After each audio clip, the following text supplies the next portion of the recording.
Queridos amigos, boa noite a todos. Estamos aqui para realizar uma singela homenagem a Allan Kardec. Esse estudo pode estar sendo apresentado um pouco antes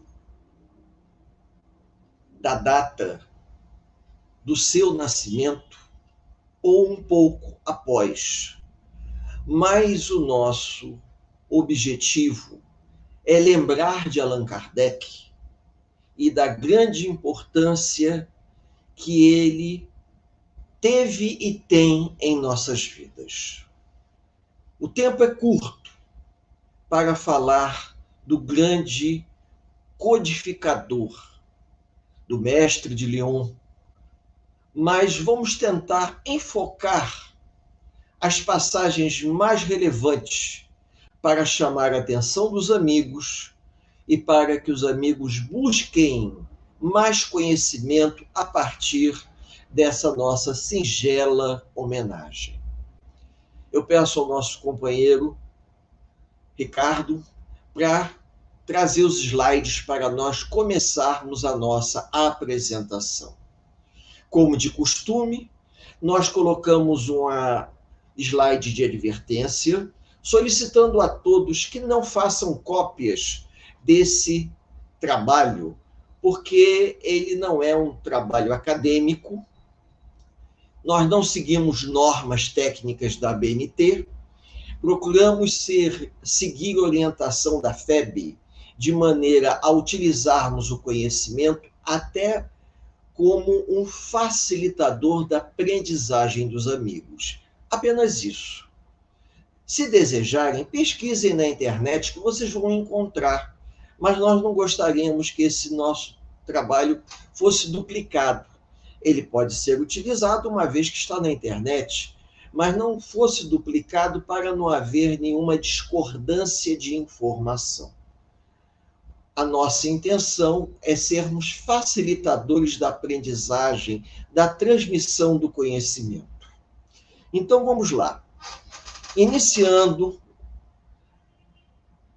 nós temos aqui o professor Denizar Rivail. Professor Denizar Rivail,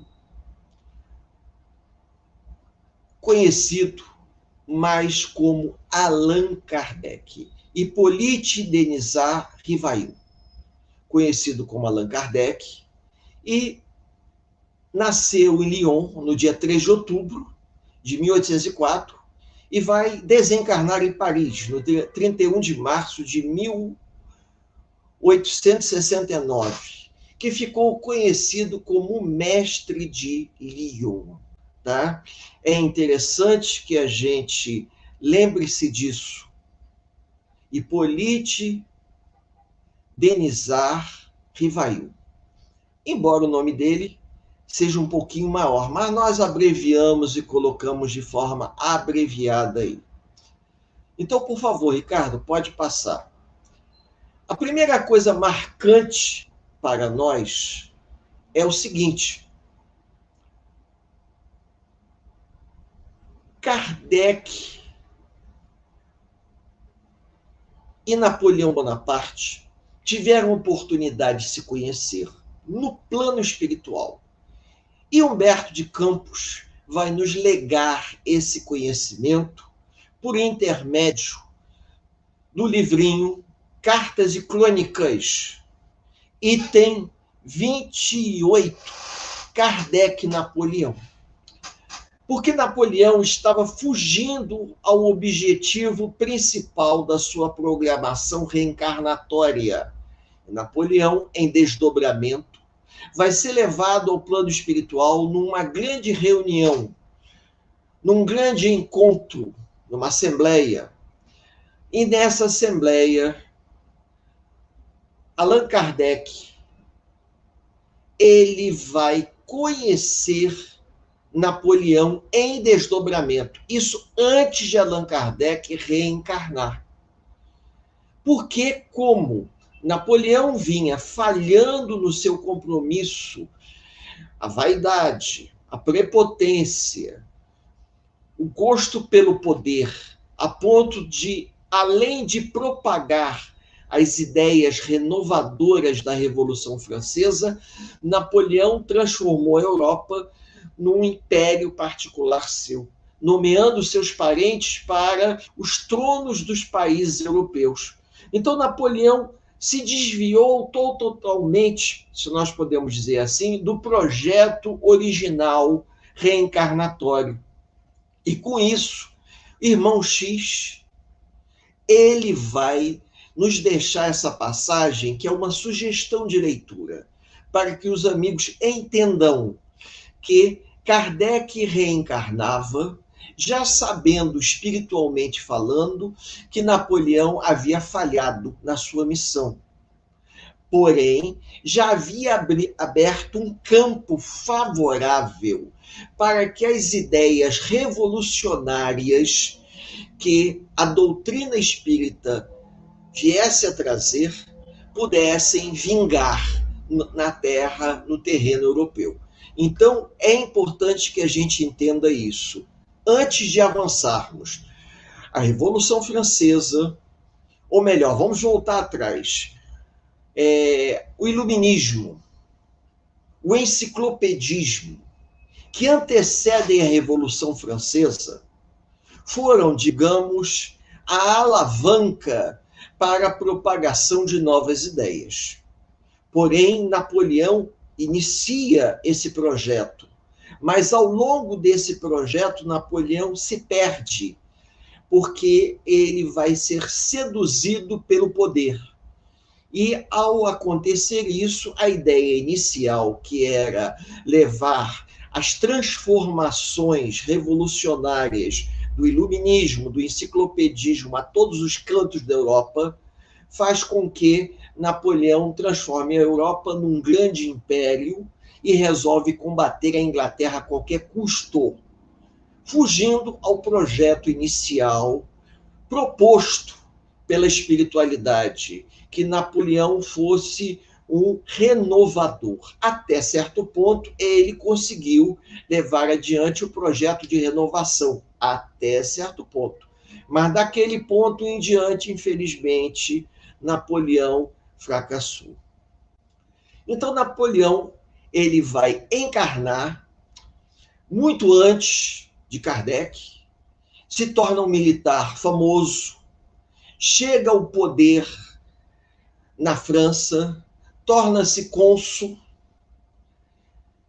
se instala no poder, trazendo um projeto reencarnatório de modificar a estrutura política, econômica e social francesa.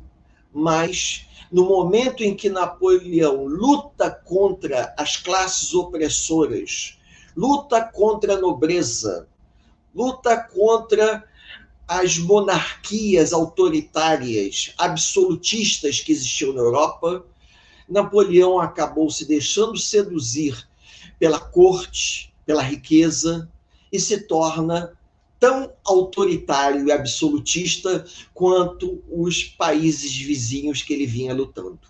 E por ter se desviado desse projeto inicial, Kardec teve contato com Napoleão para que Kardec pudesse ficar antenado do compromisso que ele tinha de tentar corrigir, através da educação, através da cultura, aquilo que, infelizmente, Napoleão acabou falhando ao longo do seu governo. Tá? Então, vamos lá, Ricardo, pode passar o próximo slide.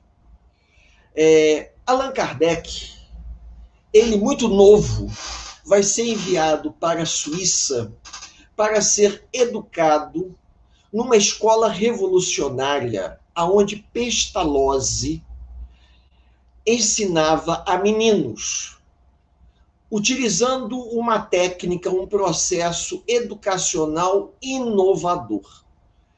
E Kardec era de uma família abastada, que tinha condições de enviar o garoto para a Suíça, para a escola do professor Johann Pestalozzi, para ele lá receber toda uma educação, porque Pestalozzi seria seu preceptor, e iria dar uma formação a ele totalmente diferente, porque, até pela foto que vocês podem ver aí, os jovens aprendiam de uma maneira completamente descontraída. Pestalozzi vai abolir os castigos. Pestalozzi começa a educar todos de maneira idêntica, reconhecendo as limitações e as diferenças. E com isso, aos 14 anos, Allan Kardec, ou Rivail, ele, Hippolyte, né, ele vai demonstrar uma habilidade, uma capacidade fantástica. Ele era um autodidata, ele era um menino prodígio, que o professor Pestalozzi deixava como monitor quando precisava se ausentar. Chegou um determinado momento que Pestalozzi chama ele e diz o seguinte: meu filho, eu não tenho mais o que ensinar você. Você tem uma facilidade, uma memória fantástica. Você, com uma facilidade de leitura, você leu uma vez e já aprendeu.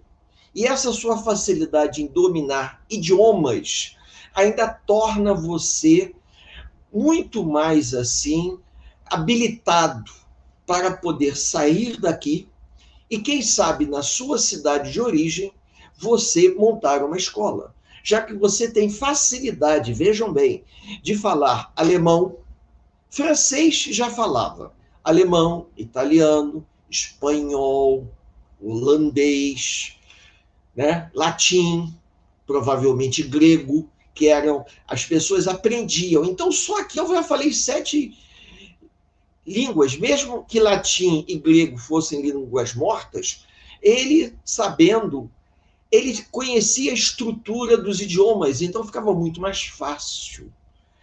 Ele tinha uma visão muito mais dinâmica, e isso permitia que ele se tornasse um grande educador, e é o que vai acontecer.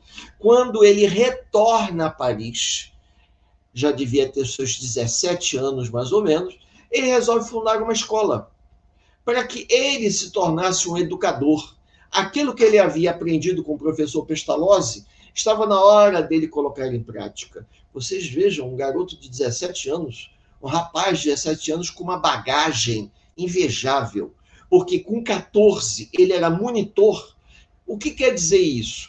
Quando o professor se ausentava, quem dava as aulas no lugar do professor era Allan Kardec. Algo muito parecido com o nosso grande professor de Sacramento, Eurípides Barçanufo, que fazia o mesmo, com a mesma habilidade, com a mesma facilidade que tinha, porque não era um espírito comum, era um espírito evoluído, e trazia na sua bagagem reencarnatória tanto conhecimento que, à medida que ele ia entrando em contato com as informações em livros, esse conhecimento ia desabrochando, e ele ficava surpreso, muitas das vezes, de ler e achar que já tinha lido aquilo em algum lugar, em algum momento.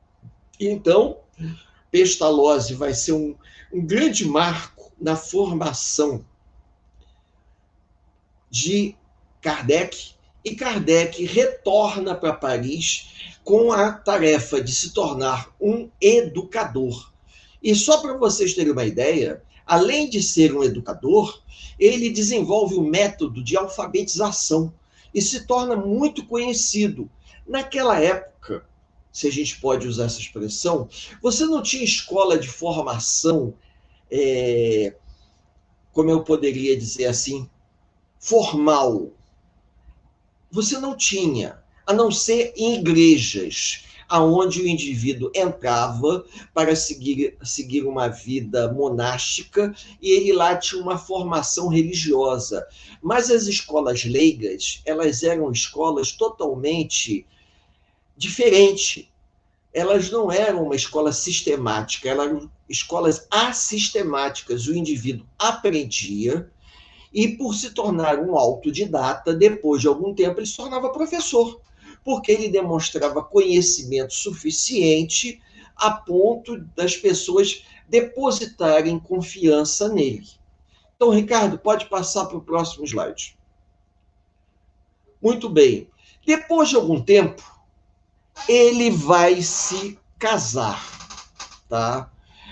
Ele se casa muito novo com Amélie Gabrielle Baudet, a quem ele chamava carinhosamente de Gabi. Ele se casa com uma mulher bem mais velha que ele. Bem mais velha nos padrões da época. Vejam bem, nos padrões da época.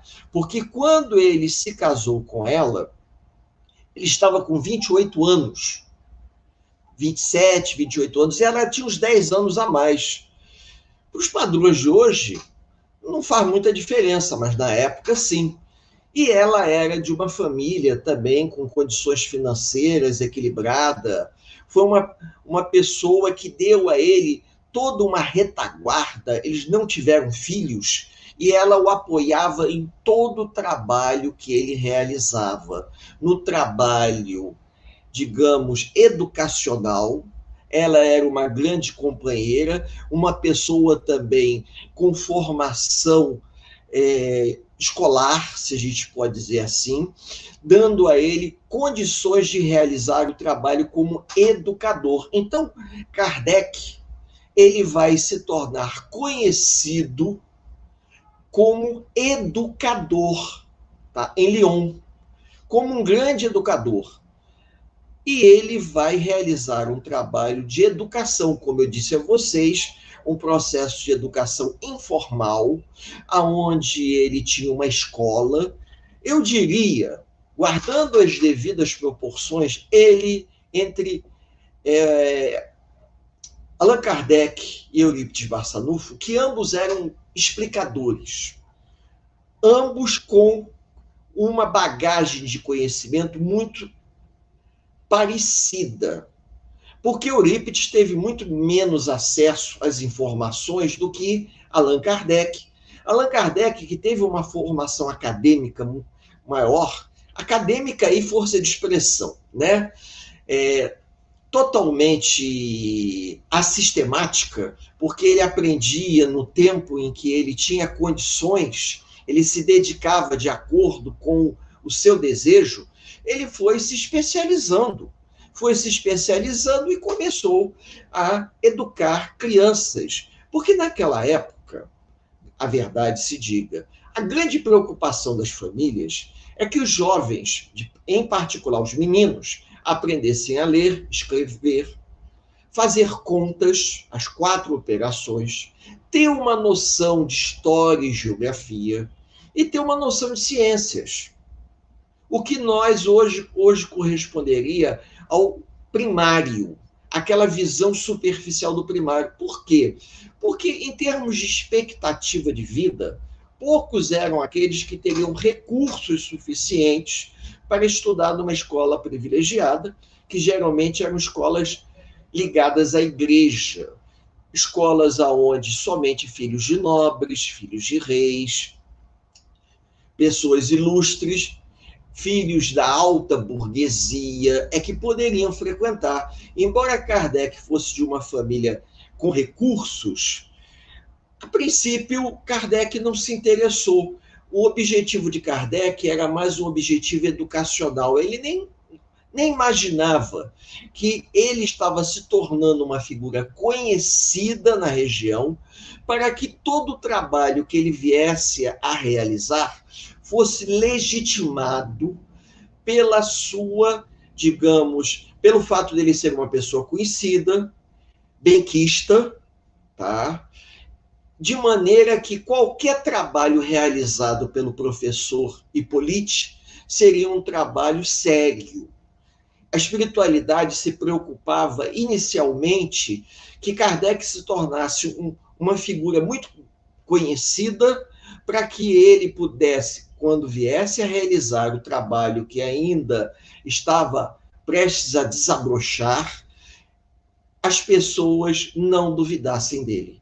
Ou seja, as pessoas acreditassem que tudo vindo do professor Hippolyte era alguma coisa que merecia ser lido, merecia ser conhecido e até estudado. Então, isso é importante. E ele encontra na Amélie Gabrielle Baudet uma companheira e tanto, porque ele, apesar da idade ser mais novo do que ela, naquela época as mulheres, a partir de uma certa idade, não tinham filhos, raras eram, a não ser aquelas que já começavam a ter filho muito cedo, né? E ela foi um casamento, uma comunhão de almas, onde nessa parceria ela permitiu que Kardec pudesse receber a missão que estava prestes a lhe ser apresentada. Vamos lá, Ricardo, próximo slide. Bom, Kardec, como estudioso, ele pesquisava muita coisa, muita. E entre as coisas que Kardec pesquisava era magnetismo. Na época era comum se estudar magnetismo animal.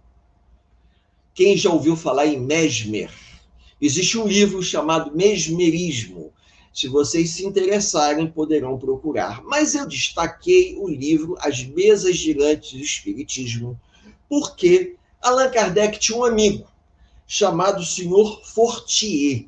Sr. Fortier, que era um amigo pessoal de Kardec, um homem sério para Kardec, chega e diz o seguinte: você está sabendo do fenômeno que está acontecendo aqui em Paris?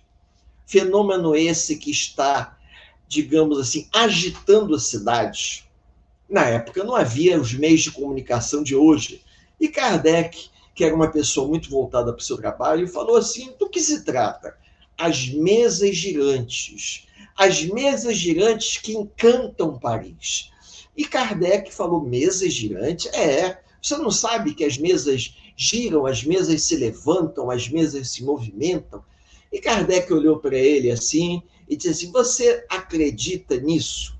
Você não vê que isso aí é uma brincadeira? Ele falou: não, é algo muito mais sério do que você possa imaginar, porque eu já estive lá e gostaria que você fosse comigo. Isso é um convite que eu te faço, porque as mesas girantes começam a se propagar em Paris por volta de 1851, 52. Em 54, Sr. Fortier faz esse convite a Allan Kardec. E Allan Kardec ficou assim, curioso, e foi com ele até lá. Foi até lá para poder conhecer o fenômeno das mesas girantes. E ficou olhando, observando, para ver se não havia nenhum truque de mágico, nenhum truque de ilusionista. Existe um filme que passou no cinema e tem na televisão também, O Ilusionista, vejam, passado em Viena, nessa época, onde mostra os truques que eles inventavam para levar as multidões aos teatros. Então, Kardec, que não era bobo, começa a observar de perto e nota uma coisa pitoresca. As pessoas não seguravam as mesas por debaixo, as pessoas colocavam as mãos sobre a mesa. E ao colocarem as mãos sobre a mesa levantava. E Allan Kardec, muito matreiro, pensou assim: parece que existe uma inteligência fora da mesa. Isso está escrito, tá? Inteligência essa que manipula a mesa. Se realmente existe essa inteligência fora dessa mesa, porque mesa não pensa, é madeira, eu gostaria que essa mesa que está à minha frente se deslocasse em direção à porta. E a mesa, as pessoas com a mesa flutuando foram em direção à porta. Aí Kardec, aquilo chamou a atenção de Kardec, ele não falou, ele pensou. Aí ele pensou novamente: agora eu gostaria que se deslocasse a mesa em direção à janela. E aí a mesa foi flutuando e as pessoas todas com a mão sobre a mesa em direção à janela. Kardec ficou impressionado com aquilo. Aí o senhor Fortier falou assim: você gostou de ver isso? Ele falou assim: olha, eu nunca vi nada igual. Você sabe que nós temos aqui na região muitas pessoas que realizam reuniões de evocação às almas daqueles que já partiram. E essas almas daqueles que já partiram respondem às perguntas. Kardec falou: sim, eu sei disso, até porque no início ocorriam pancadas, mas agora já é possível se escrever alguma coisa. Nessa época, a psicografia já se desenvolvia. Ricardo, aumenta a imagem de novo aí para mim poder mostrar a eles. Criaram uma mesinha com um lápis, de maneira que, reproduzindo a mesa em tamanho menor, colocava-se um lápis e essa mesinha que tinha duas rodinhas, ela se movimentava, escrevendo numa folha de papel sim ou não. Essa etapa é que antecede o processo de psicografia. Porque inicialmente, na época das irmãs Fox, o processo era muito complicado. Uma pancada para sim, eram os famosos raps, pancadas, duas pancadas para não. E depois as pessoas começaram a inventar séries de pancadas diferentes, uma pancada para A, duas para B. Era um negócio meio complicado. Até que chegou um determinado momento que o indivíduo, sob o domínio de uma entidade, pega um lápis, pede um lápis e começa a escrever. No início vai sair muito rabisco, parecendo criança que está aprendendo a escrever, mas depois eles começam a ver uma escrita mais rápida, uma escrita mecânica, em que o médium cedia o corpo físico, o aparelho mediúnico, o espírito se utilizando do braço do médium escrevia. Em alguns casos, o espírito ditava e o médium escrevia, em alguns casos, o espírito controlava o braço do médium e escrevia direto. Sendo que haviam situações em que a entidade comunicante, por intermédio do médium, respondia às perguntas. A palavra médium é uma palavra mais moderna, mas digamos que o indivíduo que dava passividade, o indivíduo que era o intermediário entre o mundo dos mortos e o mundo dos vivos, agia dessa forma. E Kardec ficou curioso e disse o seguinte: eu gostaria sim de ir na casa de alguém que você conheça e que sejam pessoas sérias. Eu vou levar você na casa da família Bodin. Na casa da família Bodin existem umas meninas que são muito novas e essas meninas, elas dão comunicação de pessoas que já morreram. E as pessoas costumam fazer pergunta e a entidade que se manifesta responde. E Kardec ficou curioso. Marcou com o amigo Fortier e foram até lá. E quando chegou lá, Kardec, como era um educador desconfiado, porque tinha uma menina de 15 anos, uma de 18 e uma de 20. Na época, uma mulher de 20 anos era chamada de menina também. Tá? Essas meninas eram Julie, Caroline e Ruth Jafé.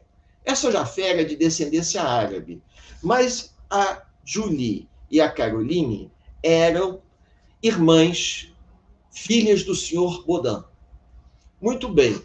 As meninas, que talvez pouco conhecimento tivessem, porque a mulher nessa época não estudava.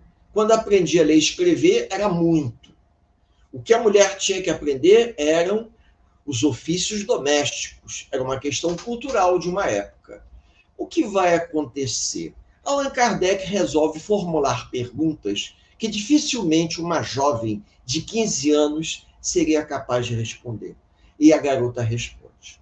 E Kardec, não satisfeito, formula outra pergunta. E a garota responde com uma habilidade tão grande que Kardec ficou impressionado, porque ela nem parou para pensar. Parece que ela já sabia o que ele ia perguntar, exatamente como o caso da mesa. Quando ele perguntou, a mesa se deslocou. Então Kardec ficou assim fascinado com aquilo e disse assim: eu gostaria de explorar mais esse assunto. E a entidade que estava conversando com Kardec disse a ele o seguinte: volte aqui que nós conversaremos. Kardec foi para casa, pensou e resolveu se interessar para poder pesquisar como educador, cientista, naquilo ali. Porque vocês vejam, tudo como autodidata. Né? Ele não tinha uma formação de escola, de universidade. Ele era um autodidata de berço. Então, quando ele retorna e conversa com a entidade diz a ele o seguinte: assim como você tem essa reunião, existem outras que você pode consultar, caso tenha dúvida. Porém, se você realmente precisar de ajuda, eu estarei à sua disposição uma vez por mês, durante 15 minutos, para te tirar as dúvidas que você não vai conseguir solucionar. E aí Kardec, curiosamente, pergunta: e como você se chama? E a entidade responde: me chame de Espírito da Verdade. Então, a partir daquele momento, Kardec começa a fazer um levantamento de tudo aquilo que já existia, que se sabia a respeito das tentativas de comunicação entre o mundo dos homens e o mundo dos espíritos. Quando lugar pequeno, todo mundo, vocês sabem como é que é, né? Quando todo mundo ficou sabendo que o professor Hippolyte Denisard Rivail, ele estava fazendo um trabalho de pesquisa sobre a comunicação entre os vivos e os mortos, a quantidade de coisa que chegou na casa dele, pessoas que realizavam sessões em casa, tá? E que faziam perguntas e os espíritos respondiam, as coisas mais estapafúrdias que vocês possam imaginar. Desde aquela assim, minha filha vai se casar, com quantos netos eu vou ter? Meu filho vai ser um homem bem-sucedido? Você tinha todo tipo de pergunta. Até aquelas perguntas sérias. Existe vida depois da morte? A gente vai para onde? No meio daquela quantidade de informação frívola, existiam perguntas sérias. Aí Kardec foi selecionando e, de uma maneira espontânea, intuitiva, Kardec vai organizando o seu pensamento para que ele pudesse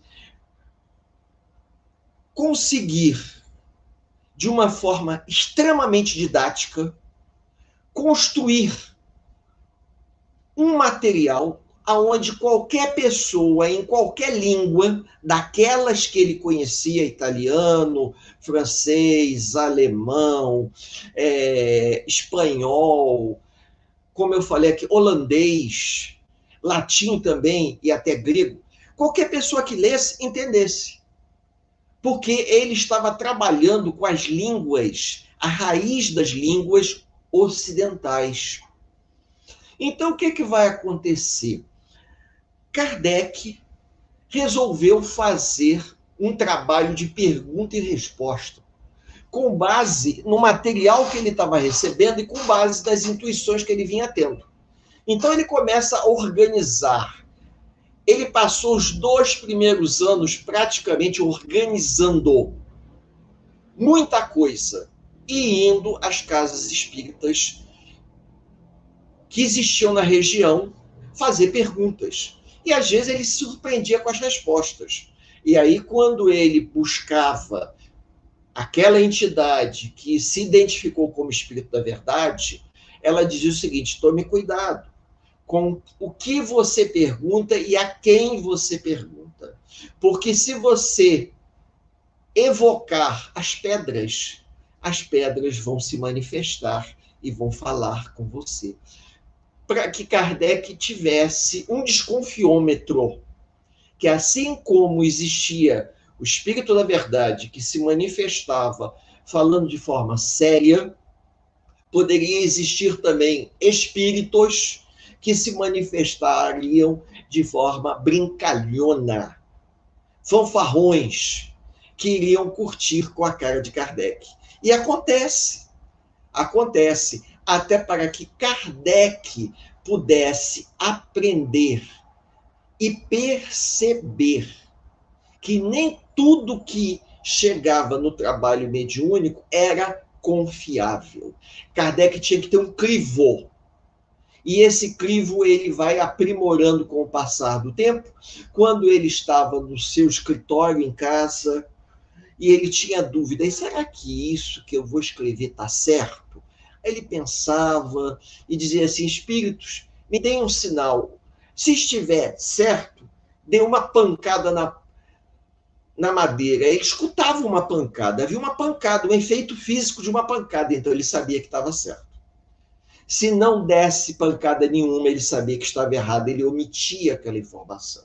E segundo consta, ele jogou muito material fora, mas esse material serviu de introdução para que ele organizasse o seu pensamento em forma de perguntas e respostas, para que qualquer pessoa, ao ler, pudesse entender. E aí você poderia procurar o assunto de acordo com seu interesse particular. Tá? Ricardo, passa aí para a gente, por favor. Então, curioso que quando, à medida em que ele vai fazendo consultas naquelas instituições não, naqueles grupos que se reuniam, né? Como nós poderíamos dizer, naqueles grupos independentes, naquelas pequenas confrarias onde as pessoas realizavam as perguntas, Kardec descobre uma coisa curiosa. Então, ele descobre que ele, Hippolyte Léon Denisard Rivail, esse é o nome completo, em uma encarnação passada, ele foi um celta. Um celta. E como celta, ele era um druida. Ele era um educador. Ele era um preceptor. Ele era um indivíduo que ficava entre os homens comuns e o conhecimento. E tinha o nome de Allan Kardec. Então, quando o trabalho que ele vinha desenvolvendo já estava avançado, ele sentiu a necessidade de colocar uma autoria. Ele pensou o seguinte: mas não sou eu que estou fazendo isso aqui. Eu sou apenas o organizador. Eu não vou botar meu nome porque essas informações não me pertencem. Eu só estou apenas organizando. E já que nessa manifestação, em uma agremiação espiritualista, tá? A entidade que se manifestou disse a ele que conhecia ele, que ambos haviam vivido juntos no passado, nas Gálias. Eram celtas os dois, e Kardec havia sido um druida que se chamava Allan Kardec. Aí então ele falou: então o meu nome a partir de agora vai ser Allan Kardec. E eu só vou assinar nos livros como Allan Kardec. Embora as pessoas me conheçam como professor Hippolyte, as obras serão todas assinadas por Allan Kardec, porque eu sou apenas o grande compilador desse trabalho. Então, a origem do nome Allan Kardec vem de uma encarnação que ele teve nas Gálias. E ele ficou sabendo disso um pouco antes dele lançar o Livro dos Espíritos, tá? Dessas idas dele a essas agremiações, que na época nem tinham o nome de centro espírita, eram agremiações onde existiam evocações. As pessoas se reuniam em volta de uma mesa, colocavam a mão sobre a mesa, faziam uma prece de chamamento e as entidades se manifestavam. Não existia um ritual como nós conhecemos hoje, não existia uma programação como nós temos hoje da FEB, até para você organizar um centro espírita. As pessoas faziam isso ou por uma intuição muito grande da espiritualidade, ou por uma bagagem que elas já traziam de vidas passadas.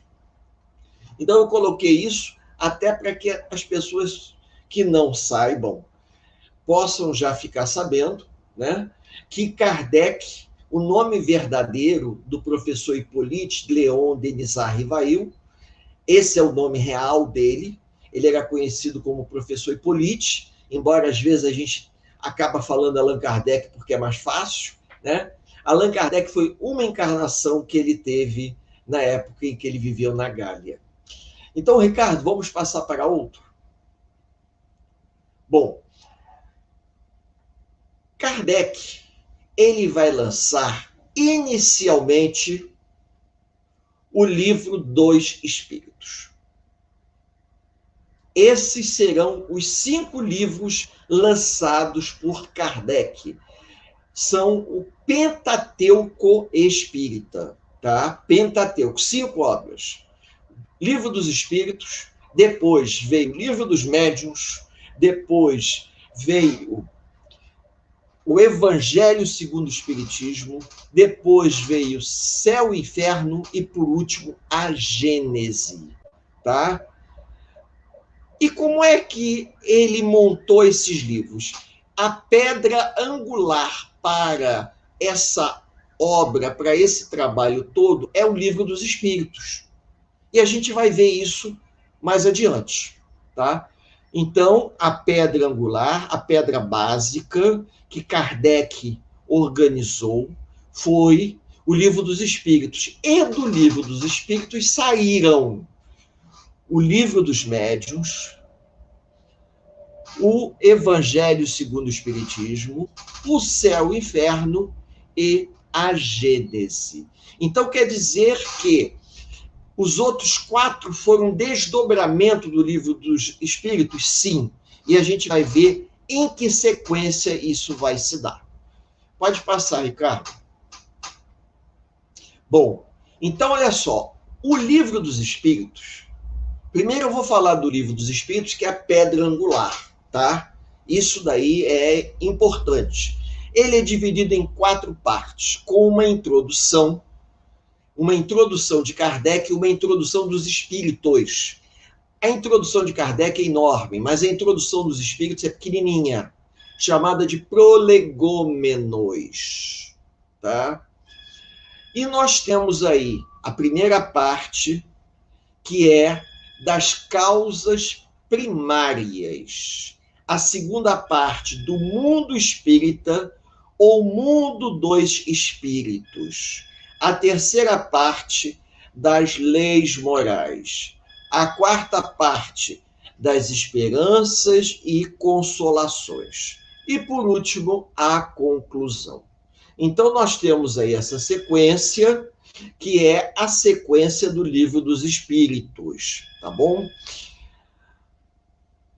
De cada parte, digamos que o Livro dos Espíritos é o todo, e de cada parte dessa, Kardec desdobra em uma das outras partes, tá? Cada parte ele vai desdobrar, e a gente vai falar desse desdobramento já já. Pode passar, Ricardo. Bom, nesse prédiozinho, na Rua dos Mártires, em Paris, foi onde Kardec viveu. Aonde, segundo se sabe, Kardec escutava as pancadas na parede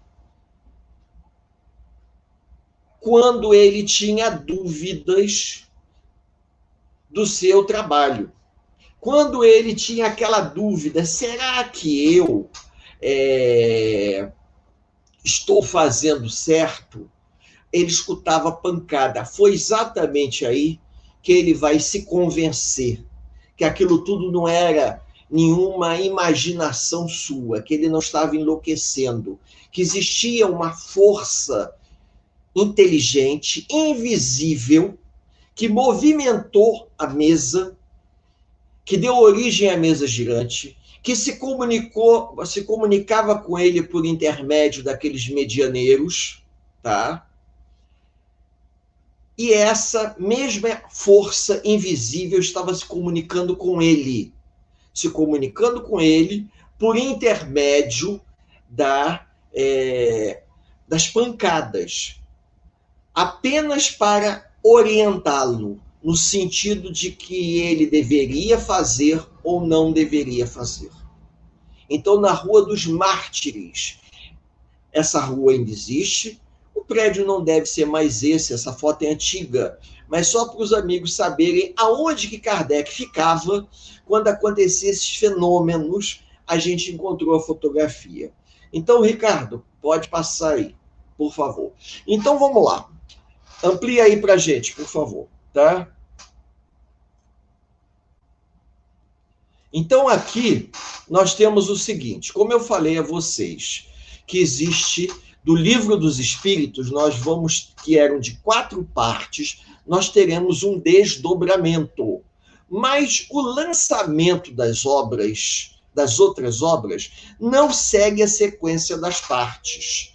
Então, eu disse a vocês que o Livro dos Espíritos, ele foi organizado com perguntas e respostas, e depois Kardec, ele vai tirar de cada parte uma das outras obras. Ou seja, é um desmembramento, um desdobramento. A primeira parte das causas primeiras, a segunda parte do mundo espírita ou mundo dos espíritos, tá?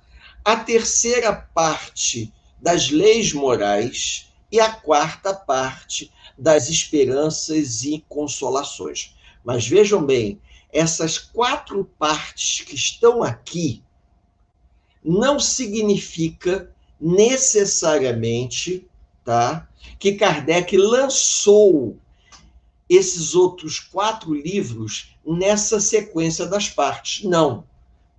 Ele foi organizando e, à medida que os livros foram ficando prontos, ele foi lançando. Vamos passar para o próximo slide. Então, vamos lá. Agora a gente vai entender melhor.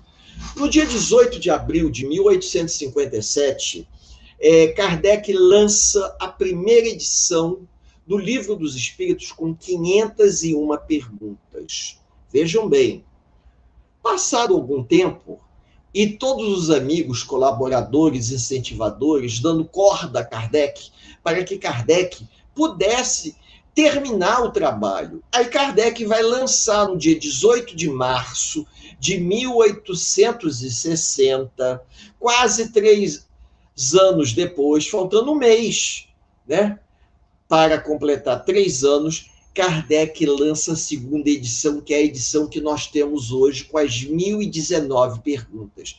Então, quer dizer que existiu, antes da edição que nós conhecemos, uma primeira edição. Essa primeira edição tinha 501 perguntas.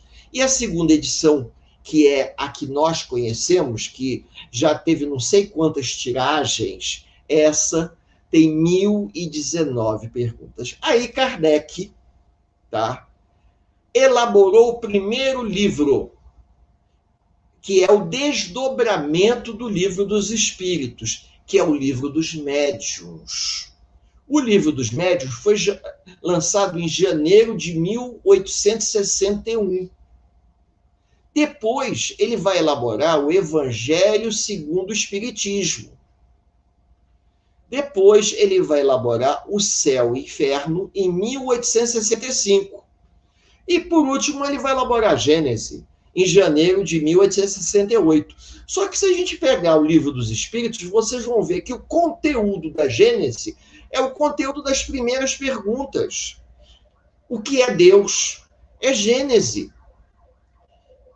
Então, por exemplo, falando sobre a sequência lógica do lançamento das 4 obras que dão continuidade ao Livro dos Espíritos, não obedece à sequência das perguntas que existem no Livro dos Espíritos, tá? Eu só estou comentando isso porque pode ser que alguém, ao prestar muita atenção, vai notar, é engraçado, ele fez um comentário aqui que não bate, realmente não bate. Primeiro Kardec fez o Livro dos Espíritos, depois, de acordo com o material que ele tinha à mão, ele vai organizando os outros livros.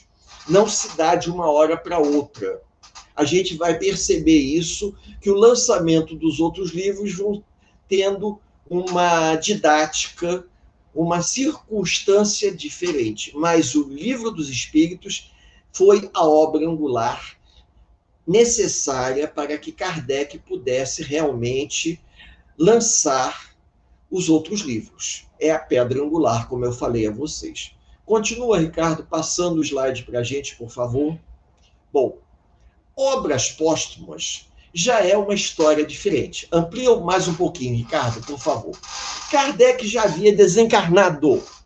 E, muito tempo depois, a Sociedade Parisiense de Estudos Espíritas, em janeiro de 1890, organiza obras póstumas que não tem nada a ver com o Pentateuco. Por isso que as pessoas falam, mas quando a gente compra os livros de Kardec, vem 6 livros. E fala-se em Pentateuco, porque, embora tenham dado autoria a Allan Kardec de obras póstumas, tá? Não foi Kardec o organizador. Por quê? Porque os amigos de Kardec, os companheiros mais novos, que faziam parte da Sociedade Parisiense de Estudos Espíritas, eles vão fazer o seguinte, vão dividir obras póstumas em 2 partes grandes e heterogêneas, contendo diversos artigos escritos por Kardec que não haviam sido publicados, fosse por falta de tempo hábil, fosse por não representarem mais, com o passar dos anos, uma expressão fiel do seu pensamento. Então, a Sociedade Parisiense de Estudos, ela vai fazer essa divisão e lança obras póstumas, para que a gente possa consultar com aquele material deixado por Kardec. Assim como hoje, por exemplo, a gente se surpreende quando chega na casa espírita e os companheiros dizem, olha, tem uma obra nova do Chico Xavier lançada. Ué, nova obra do Chico Xavier? Como é que pode? O Chico desencarnou já tem quase 18 anos, né? Vai para 19. Como é que pode? É porque 19 anos que Chico desencarnou, está fazendo. Por que que... Como é que pode isso? Mas o Chico fez várias folhas soltas. Chico psicografava folhas soltas, o pessoal juntou, fizeram os opúsculos e agora estão lançando um livro. Algo parecido. Da revista espírita que Kardec fazia, sabe? Então, eles juntaram e lançaram obras póstumas. Então, é muito comum a gente chegar na casa espírita, algumas casas espíritas tradicionais, vocês vão encontrar bem em cima da mesa os 6 livros, obras póstumas, o Pentateuco e, geralmente, a Bíblia. São os livros que a gente encontra e que estão sempre ali. É só para esclarecer o porquê Pentateuco e porquê tem mais um, que é obras póstumas. Foi uma homenagem que a Sociedade Parisiense de Estudos Espíritas fez a Allan Kardec. Vamos passar, Ricardo, para o próximo slide? Muito bem. Vamos contar uma história. Essa história vale a pena ser contada até para que os amigos possam ter uma ideia das dificuldades enfrentadas por Kardec. Nós não vamos contar todas, porque não vai dar tempo. Vai ficar uma coisa muito longa e o nosso objetivo não é esse. É sermos bem diretos no que nós estamos nos propondo, chamar a atenção de todos para estudarem e conhecerem um pouco mais da vida de Kardec. Allan Kardec recebeu uma encomenda de um livreiro de Barcelona, de 200 livros, eu acho que foi mais ou menos isso, uns 200 livros do Livro dos Espíritos, para 200 ou 300, agora a memória me fugiu, tá? Me desculpem, de cabeça eu não consigo lembrar tudo. E ele organiza aquilo tudo, manda aquele pacote para Barcelona, e no meio do caminho a igreja fica sabendo. E como existia uma preocupação muito grande da perda dos adeptos, até por causa da grande propagação do protestantismo, olheiros da igreja informaram que os livros haviam chegado em Barcelona, mas nunca chegaram na mão do livreiro, e foram queimados em praça pública pela Inquisição. Mas a queima dos livros chamou tanta atenção das pessoas que elas ficaram curiosas em saber o que eram aqueles livros que estavam sendo queimados em praça pública pela Inquisição, no ano de 1861, um ano após Kardec lançar a segunda 300 livros. Agora eu vi direitinho, eu fiquei na dúvida entre 200 ou 300, foram 300 livros lançados, que Kardec mandou para o livreiro de Barcelona. E Kardec ficou muito triste, porque ele tinha lançado a segunda edição do Livro dos Espíritos, estava se organizando quando aconteceu isso. E o Livro dos Espíritos, como eu falei, é a pedra angular. E os livros foram queimados. As pessoas começaram a pegar as folhas que o vento estava levando, que não foram totalmente queimadas, e começaram a examinar e ficaram curiosos.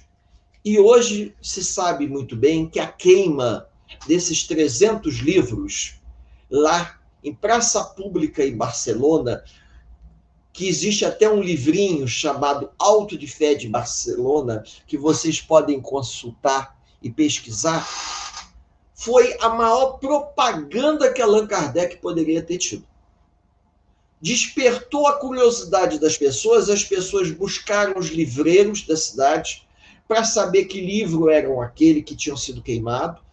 Então, o simples fato da igreja queimar em praça pública atiçou a chama da curiosidade e todo mundo foi atrás do livro para tentar descobrir o que era aquele livro, o que aquele livro continha de tão importante assim. Assim como conta uma história em que Kardec estava num período de muito desânimo, por conta que as vendas estavam muito baixas, ele tinha que custear tudo aquilo com o trabalho dele de educador, quando ele recebe pelo correio um pacote, e ele abre o pacote, o Livro dos Espíritos ricamente encadernado, com uma carta. Ele abre e lê, e na carta ele diz o seguinte: esse livro salvou minha vida. Ele ficou tão surpreso,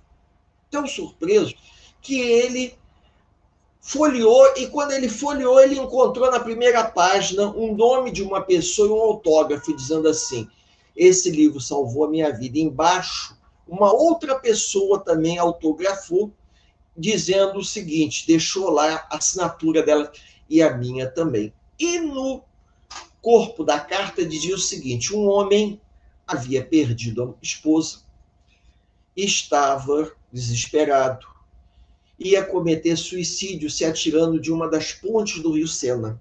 Quando a luz do lampião estava muito fraquinha, ele não viu, apoiou a mão sobre o parapeito da ponte e reparou que tinha uma coisa ali, umedecida pela chuva, porque chovia fininho. Era um livro. Aquilo despertou a atenção dele. Quando ele chegou em casa, que ele folheou, Era o Livro dos Espíritos. E ele era um livreiro. Ele era, no caso, ele era aquele indivíduo que fazia as capas do livro. Ele ficou tão fascinado pelo livro que ele leu e o livro modificou a vida dele.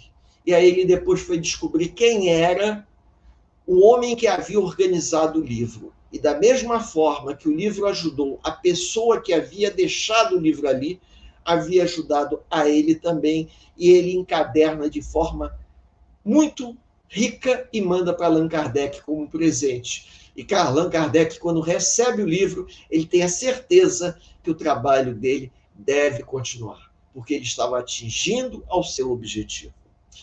Vamos continuar, Ricardo, passando para o próximo slide. Bom, estamos tendo aí um probleminha de formatação, mas isso não é o caso, é por conta da imagem. Kardec faleceu. Em 1869, ele teve um aneurisma. Kardec teve um problema de aneurisma. E com esse aneurisma, ele desencarna com 64 anos. A espiritualidade retirou Allan Kardec do corpo com 64 anos para que Allan Kardec não visse o que estava prestes a acontecer em Paris. Porque com a unificação alemã, a França entra em guerra contra a França. E a confusão que envolve Paris é muito grande quando surge a Comuna de Paris. E a rua onde Kardec viria a morar, as casas onde Kardec viria a morar, foram bombardeadas durante a Comuna de Paris. Tá? A gente vai ver uma foto mais adiante que mostra isso. Tivemos aí um probleminha de formatação, mas às vezes acontece. Ricardo, pode passar aí. Então, nós tivemos aí a comemoração dos 152 anos da morte de Kardec. Né? Esse ano é o que eu coloquei na página anterior. 152 anos. Fez agora em março. Ricardo, volta rápido aí, por favor. Volta aí rapidinho o slide, olha lá. Eu coloquei ali, tá? Que no dia 31 de março fez 152 anos que Kardec desencarnou, completando nesse ano de 2021. Eu fiz as contas para não errar e passar para vocês a informação perfeita. Então, Ricardo, pode passar aí no próximo. Uma homenagem a Allan Kardec. Gabriel Delany, amigo de Kardec, deixou essa mensagem: substituindo a fé cega numa vida futura pela inquebrantável certeza resultante de constatações científicas, tal é o inestimável serviço prestado por Allan Kardec à humanidade. Essa pedra com essa homenagem a Allan Kardec está em Paris. Existem várias homenagens em lugares distintos em Paris, mostrando a importância de Allan Kardec para a visão da vida futura. Já estamos encerrando. Passando para o outro, por favor. Nós temos aí os restos de Allan Kardec no cemitério de Père Lachaise. O cemitério de Père Lachaise, né, é onde os restos foram transladados. Kardec não foi enterrado, sepultado nesse cemitério. Seus restos foram para esse cemitério, onde existe aí um dolmen de pedra, fazendo referência ao fato de Kardec ter sido um druida, tá bom? Por conta disso. E quem falou essa famosa frase, Allan Kardec, era o que eu chamaria simplesmente do bom senso encarnado, foi Camille Flammarion, tá? Camille Flammarion. O senhor Flammarion, ele é o discurso. Foram 4 espíritas amigos de Kardec que fizeram discurso na sepultura de Kardec. E entre os 4 discursos, esse é o mais conhecido, o bom senso encarnado. E por último, para que a gente possa finalizar, que já estamos no nosso horário, eu estou abusando da boa vontade dos amigos, podemos passar para o último, Ricardo? Aí as ruínas da rua Lille, número 7, aonde ficaria a Sociedade Espírita e os escritórios da Revista Espírita, que foram destruídos 2 anos após o desencarne de Kardec, falecimento, dos distúrbios conhecidos como a Comuna de Paris. Então, para que Kardec não fosse abalado pela confusão que aconteceu em Paris durante a Comuna de Paris, que não vale a pena entrar nisso, que aí nós vamos enveredar na questão da história, Kardec foi poupado e desencarnou 2 anos antes. E ele tinha um projeto de se mudar daquela rua dos mártires para essa rua aonde ficaria a gráfica, ficaria o escritório da Revista Espírita, tá certo? Gente, nós vamos finalizar. Eu convido os amigos a elevarmos ao nosso pensamento em prece, agradecermos aos benfeitores espirituais pelo nosso encontro fraterno. Deus Pai amado, Senhor de infinita bondade e misericórdia, elevamos o nosso pensamento em prece, pedindo aos trabalhadores do mundo invisível que nos envolvam em um grande abraço fraterno e que a gente possa receber ajuda para uma melhor compreensão, para um melhor entendimento. Que a paz do Cristo permaneça junto a todos, encarnados e desencarnados, por hoje, agora e por todo sempre. Que assim seja.